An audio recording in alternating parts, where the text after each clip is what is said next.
listening to Those Dad Guys, because the moms have their podcasts, so why shouldn't we? Huh? Here are Joe Seiler and Paul Black, Those Dad Guys.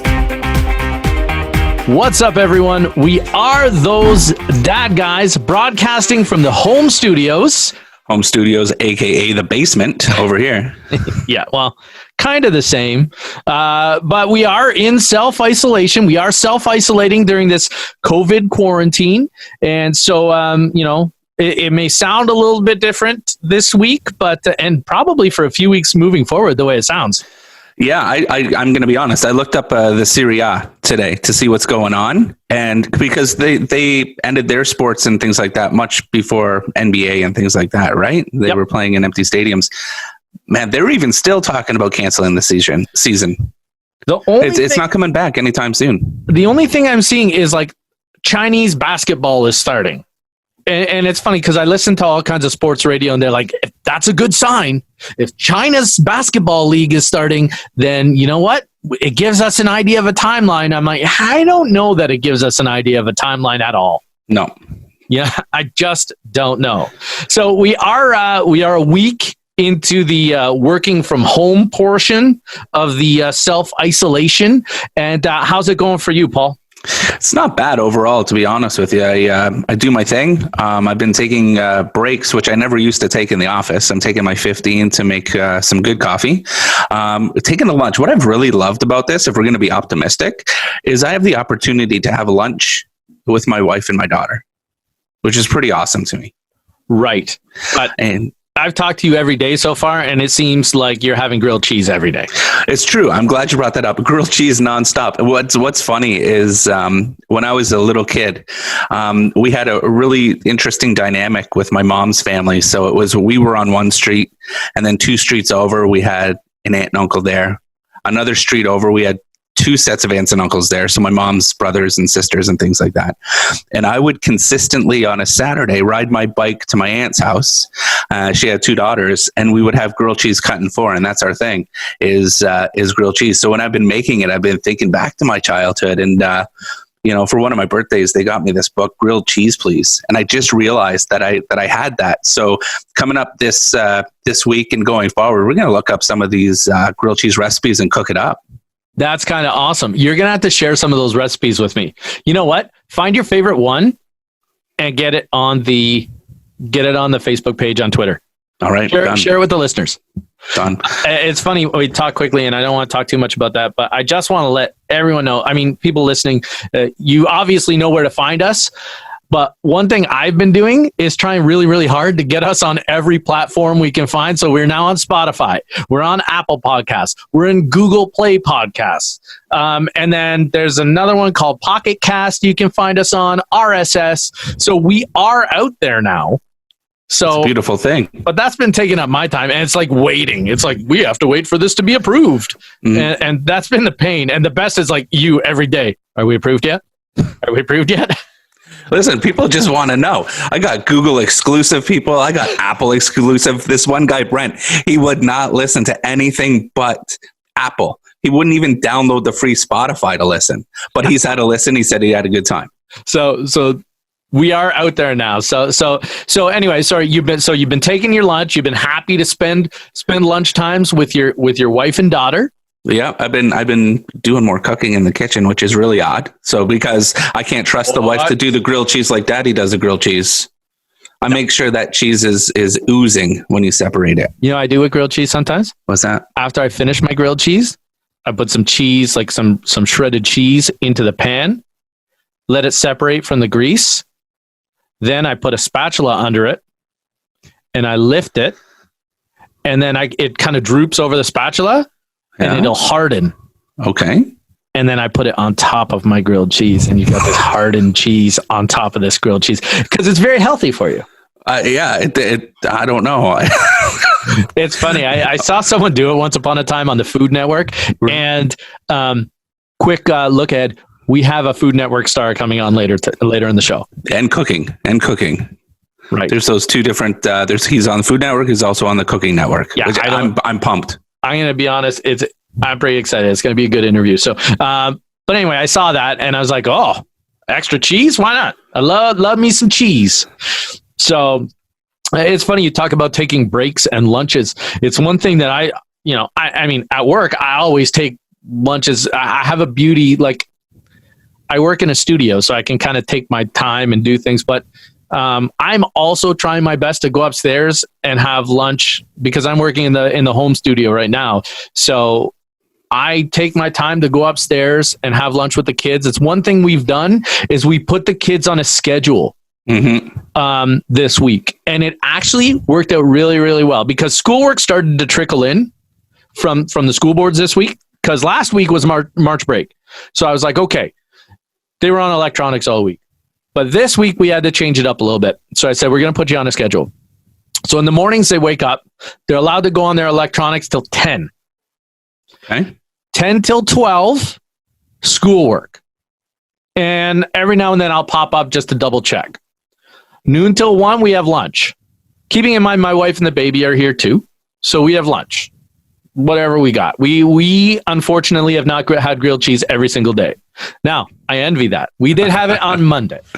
But Anthony, all he wants is hot dogs every day. I'm like, you're not having hot dogs every day for lunch. He's like, but I can't take him to school, so I'm home. I'm like, no. So, and then... Do kids have allergies to hot dogs?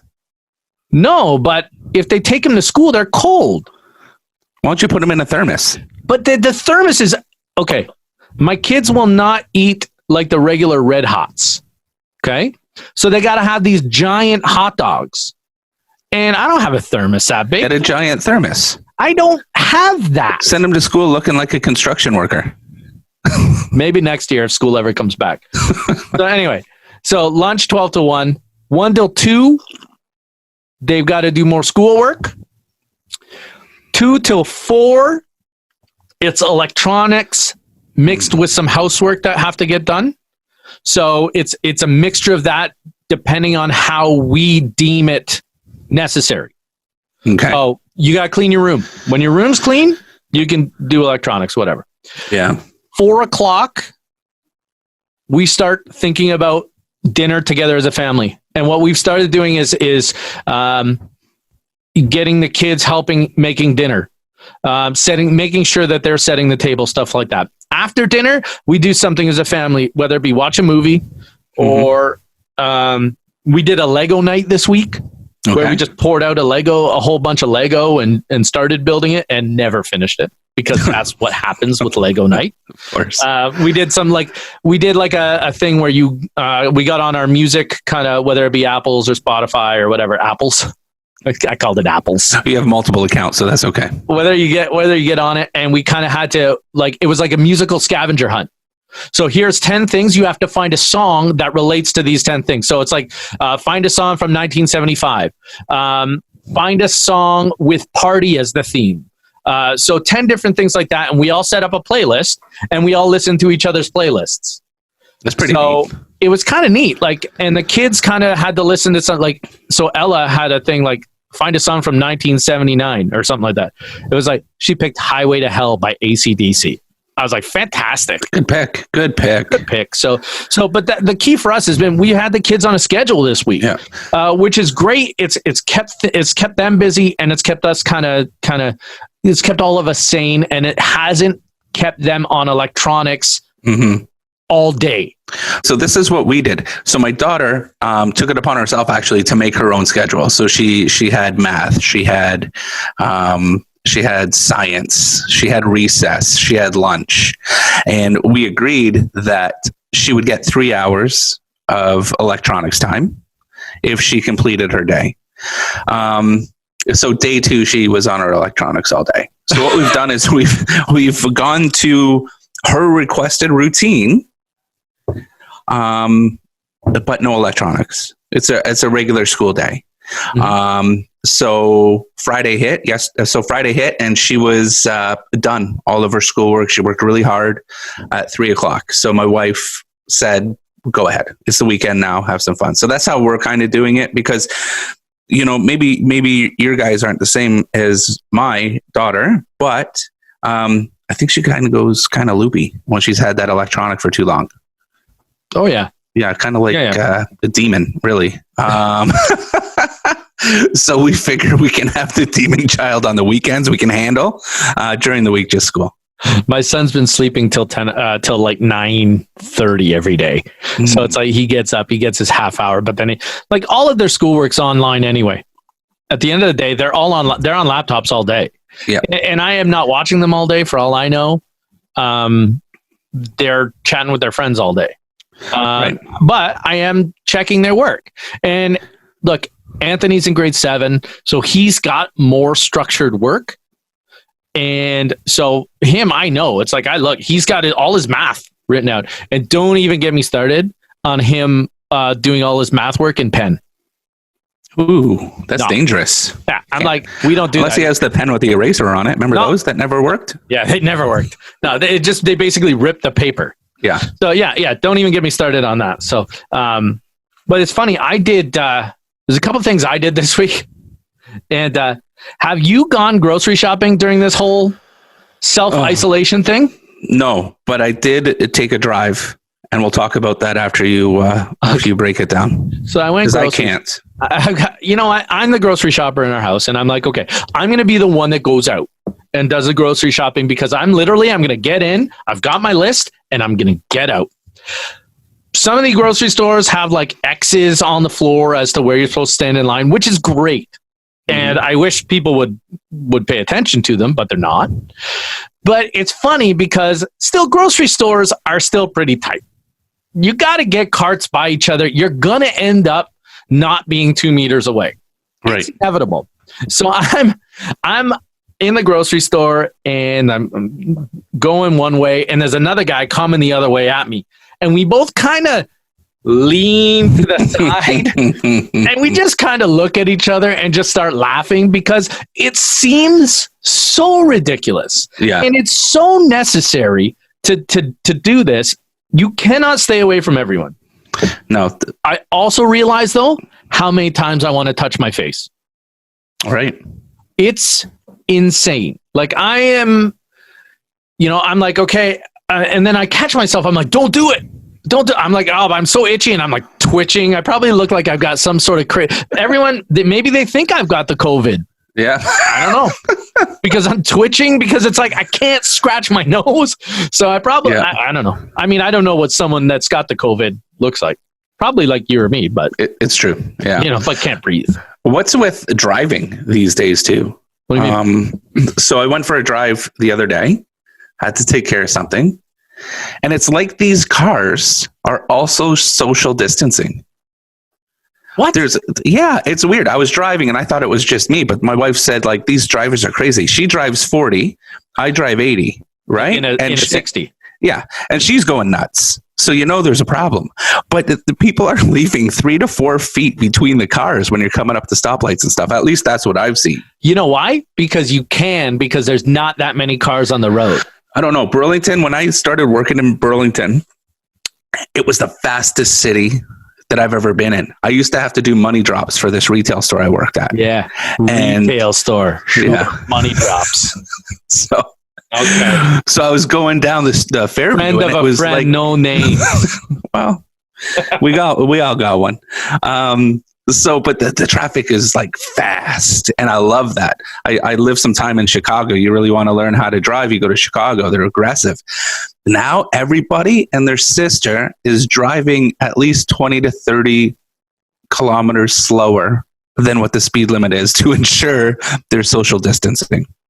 I don't know. I mean, I think I noticed it, but I think I thought more that it's like there are less cars on the road. So that's what I mean. But I see it, and I see all the social distancing, and it's good. But what I'm doing, I'm finding myself, I'm judging people. Yeah. Oh, man, I was driving yesterday because, again, I went to the grocery store. So I'm driving home from the grocery store and I'm seeing people walking, right? And I'm like, okay, that's good. Look at all the space between. But then I see like 2 kids on scooters. I was like, those kids should be in their house. Those kids should not be hanging out together. I'm like, maybe they're brother and sister. I don't know. Doesn't matter. I'm so judgy. But I'm not that guy because normally I don't care. Yeah, I'm always judgy. So I saw a family of 10. I said something. And my wife is like, oh, they might all live together. I'm like, those people do not all live together. And there's 12 of them plus 2 dogs. Let's separate. Let's make it happen.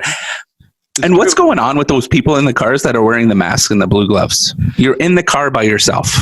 I don't know. If you can't explain it to me, hopefully somebody in the Twitterverse or Facebook world can tell me, because I don't understand. And the dust masks from the construction sites. Hey, if that's what you got, that's what you got. Because yesterday, I'm going to be honest, I said to myself, it's the first time I said to myself, should I be wearing a mask? In your own car when you're by yourself? Yeah, but maybe they forgot they had it on because they're so used to wearing it. Oh, yeah. Oh, Lord. Well, I could imagine my mom right now. Every time we left, you got your keys, wallet, and phone, and so now it's going to be like, do you have your keys, wallet, phone, dust mask, blue gloves? I don't know. Like, I don't know if I should be wearing these things. Probably, but now I don't even know. Like, you can't even get them. Forget about it. That's it. So whatever. I see that Bauer hockey equipment. Now they're starting to make masks for like frontline workers and stuff like that out of their visor stuff. Yeah, which is brilliant. It's amazing. It's great. It's cool seeing all these companies start to do that kind of thing. Yeah. But it's pretty neat. I mean, I saw the Bauer thing. I was like, oh yeah, and they had Bauer right across. It's like the surgeons are going to be wearing hockey masks now. It's fantastic. Their scrubs are going to start having numbers. So another thing I've been doing this week is when it comes to dinner, I've been barbecuing a lot more, and I've been trying to get the kids involved. And I tried to get Ella, for example, to light the barbecue, and she's terrified to light the barbecue. And I'm like, it's easy, okay? Because we got an old propane barbecue. I'm thinking about switching to natural gas. We're going to talk about that whole situation at another time, because I can't even do it right now because COVID quarantine. But so I said to her, okay, here's how you got to light the barbecue, and she's terrified. Right. And I'm like, obviously with any old thing, the push button does not work. So I got a barbecue lighter, you put it in. I'm like, okay. She's like, no. I'm like, don't put your hand in the fire. You're going to be fine. Just don't put your hand in the fire. So eventually I got her. So she's kind of helping me barbecue a little bit. Anthony helped me barbecue some burgers this week, and I figure it's a perfect time to bring in our guest right now. All right, so now joining us is a celebrity chef. I'm going to make sure I get all these things. Restaurateur, television host, author, award-winning recording artist, Roger Mooking joining us. How are you, sir?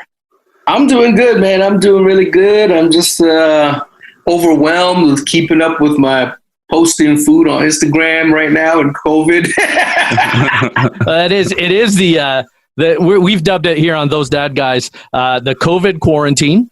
Yeah. So we're all kind of doing that right now, trying to find things to keep ourselves busy and all that stuff. What are you doing to keep yourself busy these days with the COVID quarantine? Well, I have a obsessive preoccupation with trying not to touch my face, which is really hard, bro. It is. Yeah. Really hard. You don't realize how often you scratch your face or touch your nose, do anything. So a friend of mine said, what you do is you get some ghost chili oil and you rub it on your hands. Wow. And then, you're not going to touch. You're only going to make that mistake one time. Yeah, exactly. One time. But what I've been doing, man, I've been at home cooking and cleaning. I'm a girl dad before the hashtag. I got 4 daughters, 12 to 6 years old. So I'm just cooking and cleaning. It's really good opportunity for me to get through all the dry goods and all the stuff that's piled up in the freezer that you don't get to, and just try and cook new stuff and just light up the fire in the backyard and just hit it, So I've been cooking like crazy. So talking about that a little bit, you've got the family, we've got, I've got 2 kids, Paul's got a daughter.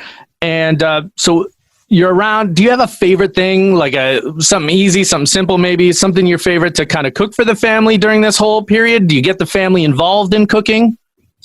Yeah, so, my thing is I don't really cook the exact same thing twice, right? So if I make pancakes, I might try different combinations of flour, or I might try put some peach syrup from the canned peaches inside of the pancake batter and see how that goes. So I'm constantly, perpetually experimenting.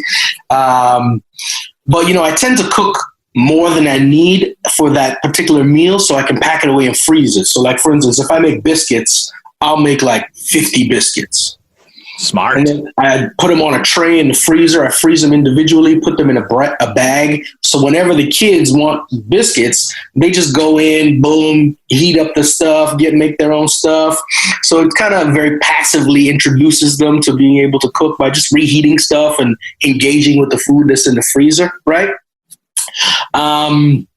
And so we got like tons of stuff like that, man. I got all kinds of stuff like that, all kind of experiments in there, sauces, rubs, marinades, like I said, baked goods, all kind of stuff in there. Chicken, I roast in batches and get it done and strip it, make stock from the bones. So we always got chicken stock in portions.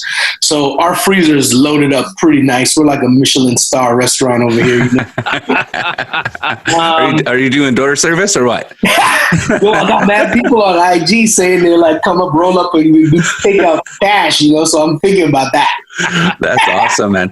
So a lot of us obviously have a lot of time on our hands just hanging out at home. A lot of people working from home or unfortunately can't work an hour at home. They want to start getting into grilling or smoking meat or things like that. What tips do you have for the fellas out there who want to get in to more grilling or really more smoking of the meats? How do they make that jump? What's the easiest things you can do to start off? Grilling and smoking meats. You know, I think for a lot of people, it really depends on your jurisdiction, right? So you don't want to be blazing a fire in your backyard if you live in a condo. Right. Fair. There's that, right? So you kind of got to look at what the rules of your jurisdiction are and kind of figure that out first. Nice. Then you're going to have the fire department running down your crib, which I don't think anybody wants, especially right now, right? So once you figure that out, then you kind of play within your means, you know what I mean? So if you're allowed to have a little, if you live in a condo, but there's a little communal area where you can do a fire and people aren't congregating there, or, you know, you do that. So for me, I can do some stuff in my backyard. I have a couple different like kettle contraptions. I have this wood burning pizza oven thing. I have a stoned off area. So what I'll do is I'll dig a hole in the stone and build a fire there and put a Dutch pot there. And then when I'm done with the fire, I just put stones back and like nothing happened. You know what I mean? That's incredible. That's incredible. I wonder if I could get my wife's permission to dig in the ground and see what I can do there. I doubt that's going to happen. I will promise you the answer is no. These little pebble stones, man. I just set it up with little pebble stones, right? So it looks like nothing happened, bro. So a funny quick grilling story. Well, not grilling, more smoking. The first time Paul and I ever tried to smoke a brisket, we had no idea what we were doing. So we got this great brisket, looked great. We got it all set to go night before. It's all ready to go. The next day, I think Paul's cousin lent us his charcoal smoker. And that sucker got to 400 fast. And we're like, no, it's got the thermometer's got to be wrong. We had, after about 8 hours, we had a solid piece of jerky. So what happened is I may have put the charcoal where the water was supposed to go. I think that's what happened. The guy didn't tell us how to use it. He just said, "Here, have a go." So you didn't watch enough Man Fire Food. That's true. It's funny you say that. We actually had that conversation after. So now, was it an offset smoker with the firebox on the side and the? No, it was one of the. It looked like a kettle. Like a kettle. Yeah. Oh, I see. Yeah, I know. Yeah. So those like really to do brisket properly, from what I've seen, man, you need that offset smoke box. You need that fire coming from a different place, and just the smoke and the gentle heat kind of moving it along. Even when you put the baffles in those kettle things, it's still too aggressive and enclosed. You can't. It's hard to get just this low heat and the smoke that you want. Very hard. And plus, the briskets can be bigger than the size of the baffle, so the edges get. It's tricky, man. So let me ask you this question. Sorry. So I have an electric smoker. I got a dirty deal. It was $120, a nice digital electric smoker. So really, I just set it and forget it. But I do like to sit outside and take in the aroma and the atmosphere of and drink beer. That's what it's about. It's true. Either a tailgate or a smoke party for beers at 7 a.m. That's what I'm all about. Wouldn't be first. When should you? When is? Is there a similarity, would you think, to move from the electric smoker to I'll call it a real deal smoker, and then moving to like a green egg? Or okay, so again, with the kettle type stuff, like what you're talking, it's really hard. It depends what you're cooking, right? If you're trying to do that brisket, that jiggly Texas brisket thing, from what I've seen so far, man, you really need just that offset smoker thing. I mean, I've tried a couple from the pellet smokers, the electric pellet smokers, and they do a pretty good job, to be honest, right? Because you can move the brisket, depending on the size, high enough away from the direct heat that you can kind of control that temp, and it does a good job of controlling temp and feeding it as it needs. My thing, I don't know what's in those pellets. Mm-hmm. Right. You know? Okay. So I don't know if they're like binding it with glues and agents. I'm a pretty like natural cooking kind of dude. If I can get my hands on some wood, even in my stand-up kettles, I use primarily wood. I don't even start with the charcoal. And if I use charcoal, it's like natural lump wood charcoal, you know, or charcoal that I kind of made myself type of thing. So I like to cook with as natural ingredients as possible, just to be safe, you know. So, that being said, now we've talked about different meats and all that stuff and how to properly cook them. Does your choice of beverage change depending on the meat that you're cooking? Well, it's interesting, you know, like I don't drink a lot, man. I might drink like 8 beer a year. Yeah. Okay. Right. I'm not really a big drinker, right? I drink a lot of water. I drink a lot of green tea. I have like a soda once a year. Like, so for me, I'm pretty boring. I'm pretty boring when it comes. Yeah, I do like a little rum, port, ice wine every now and then. Yeah, but I don't go hard on it. So for beverages, I'm pretty consistent, man. I drink water and tea basically 24/7. Do you spend the day outside while you're doing your smokes, or to get back to the smoke? I was just curious. Do you hang out all day and just chill in the backyard, or are you going in the house doing other things too because you're pro? Well, yeah, I'm in and out a lot, you know, because I can set that stuff and I get a pretty good gauge what I'm doing. I know how to control my contraptions really well. You know, a lot of time people underestimate how to preheat your equipment, you know, because like some of the kettle stuff, people will get the fire going, blaze it up, and then go, and then they will need to drop the temp, and it's really hard to drop the temp in those kettles. So you need to start it gradually and bring it up to the temp that you want, especially if you want to cook it a lower and slower type thing, right? So, because it's really hard to drop the temps on those unless you have a lot of time to spare.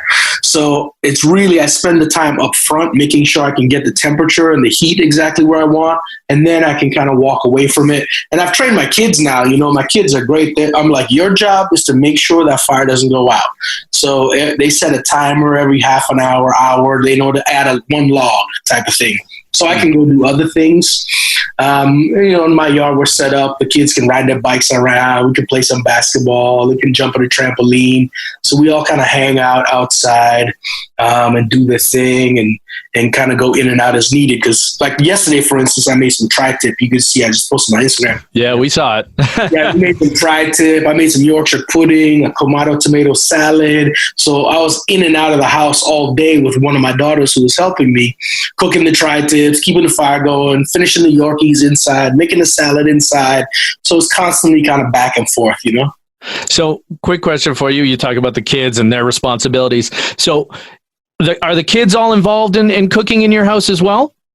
Yeah, so the ages range is 4 daughters from 12 to 6 years old. So they have kind of varying degrees of skill level and, you know, safety, handling knives and stuff like that.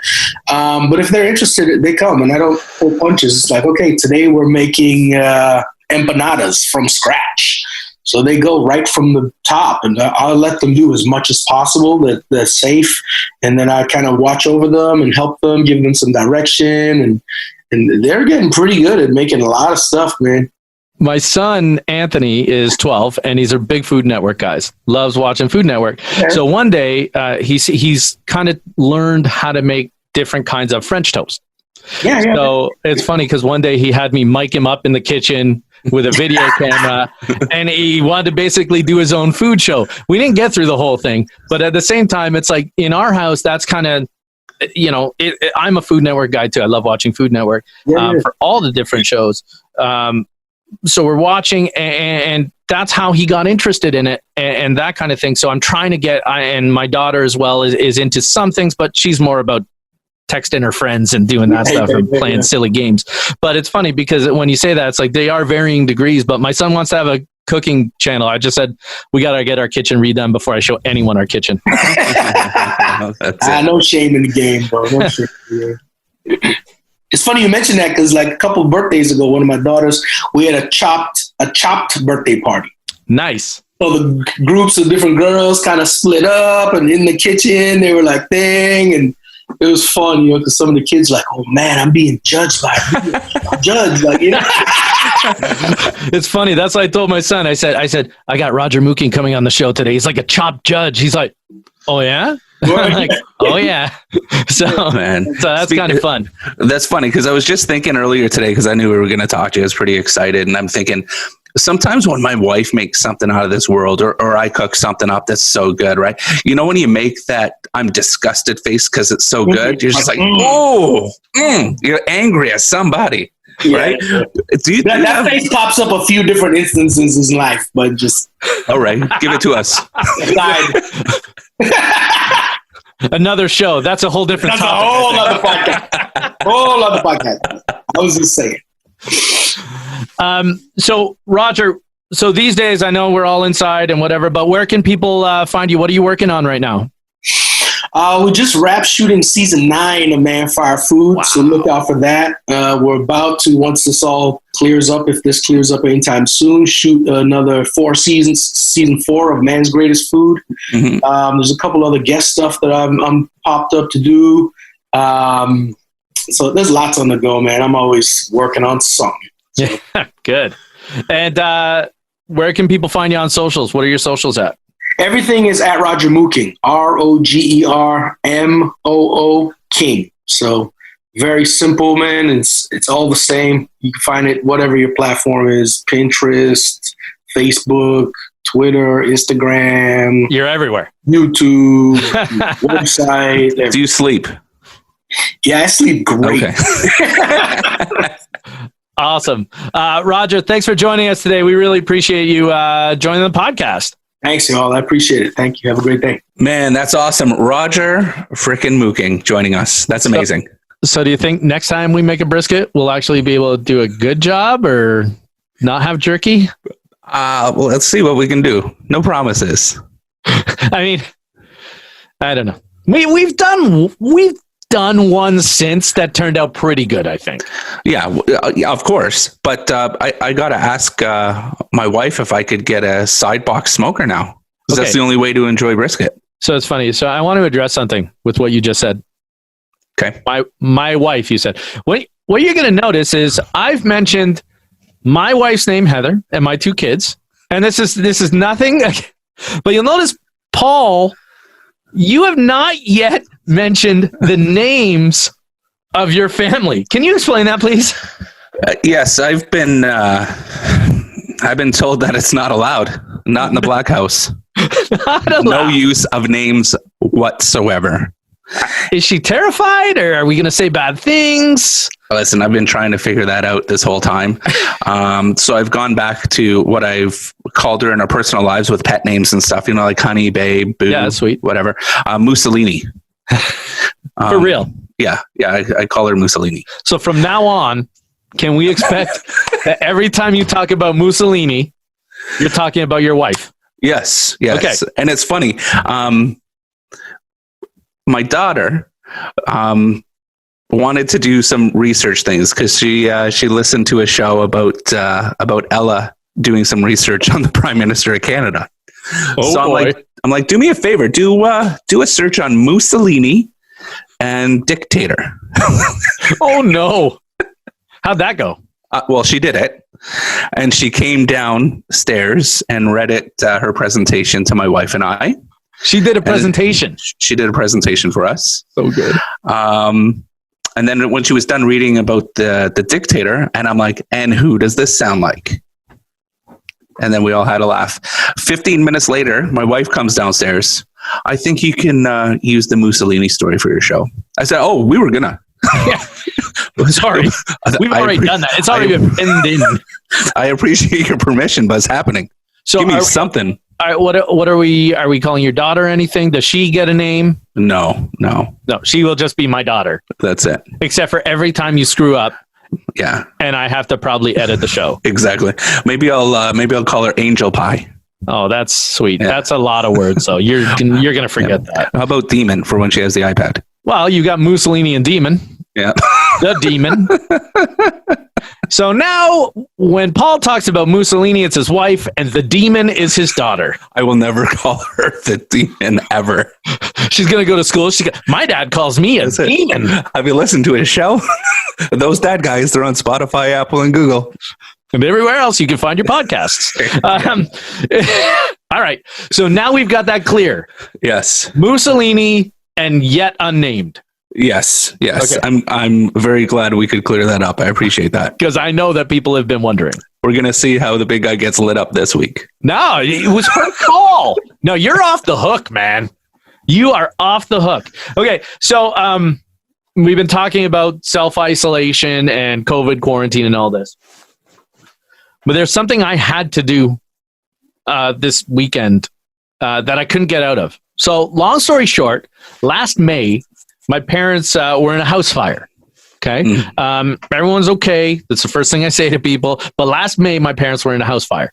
And long and short of it is they were still out of their house as of a couple days ago. Finally, they're able to move into their house. Now, before this whole thing started, this was the weekend we're moving them into their house. Well, now it's COVID quarantine. Mm-hmm. My father is 72 years old. Well, he will be 72 years old. And my mother is younger than that, but not much. She looks about 40, 47, 48? Yeah, my mom is 3-4 years older than me. Anyway, so, okay, they've been living in a townhouse in a different city. Like, they have not even been in the same city since my son was born in January. So this was their weekend to move in. Well, what do you do?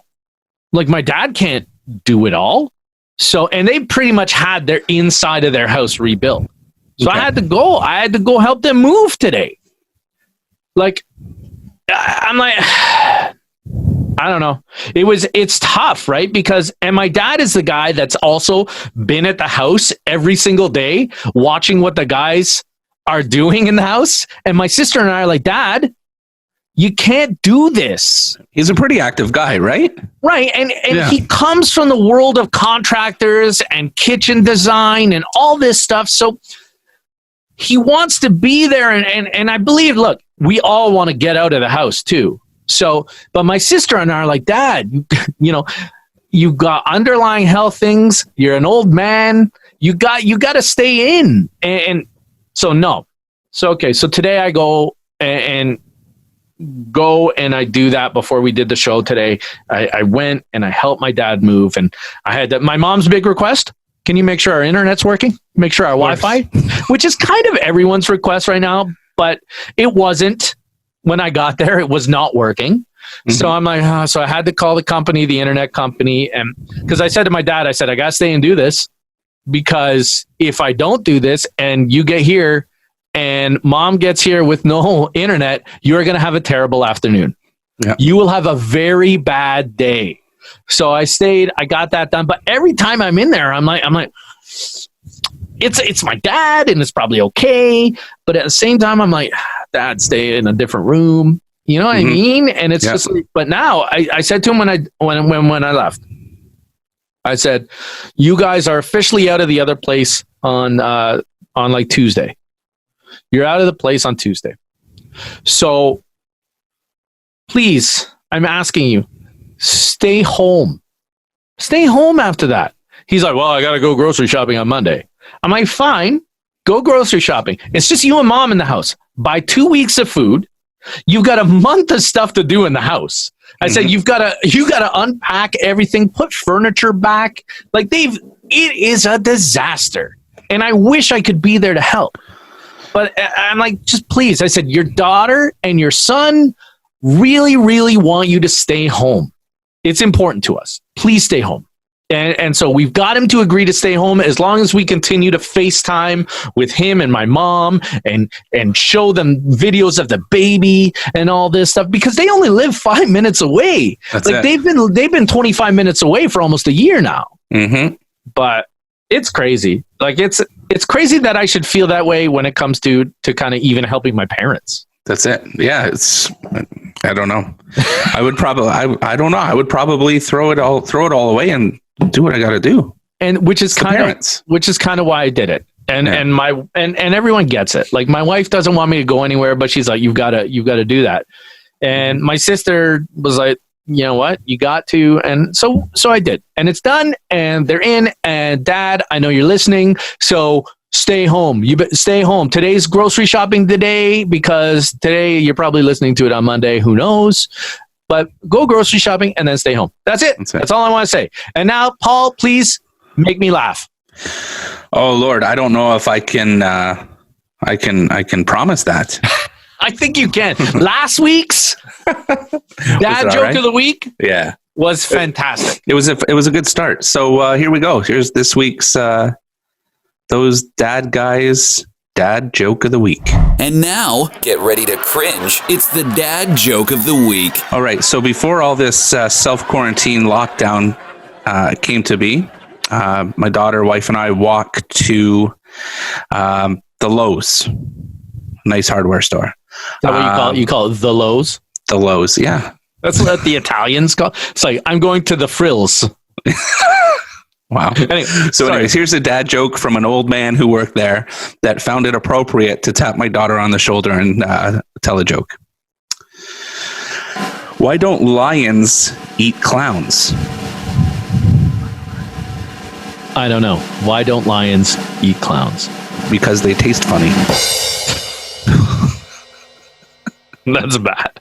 It's horrible, right? That's a bad one. It's going to be on the top 5 of worst dad jokes ever. I can only see this old man in the Lowe's tapping your daughter on the shoulder, your daughter yet to be named, and telling her this joke. What was her response to that? Blank stare. Blank stare. She's like, oh. And then I'm like, that's a good one. Let's go. Was she creeped out that like this old man was tapping her on the shoulder? And what did you do? He works there. I didn't care. Oh, he worked. Yeah, I guess. Yeah. He's an employee, right? Yeah. He handed her a magazine because we were looking at gazebos. Yep. So he handed it. We were like, no, we're good. We don't need your magazine. But he handed it because my daughter is a child. She takes it. So we walked down a few aisles and then just put it to the side. Nice. Yeah. See, why can't they just stick to drawing a happy face on the back of the receipt like they do at Costco? Exactly. That's all I want. That's all I want. When she's misbehaving in the Costco, I tell the person, no happy face today. No, you don't. I'm that guy. Yeah, for sure. I'm like, nope, you've been a mess since we got here. I know you want to hold the receipt. That's not going to happen. The guy goes to flip. I'm like, no, we're good. See you later. Maybe you'll behave next time. That is a tip for all you dads out there. So when you're at Costco and your kid's acting like a fool, no happy face. No rewards. Well, that's it for us this week. Thanks for joining us. Thanks to Roger Mooking for joining us. And I don't know. I guess we'll catch you next week. See you when we see you.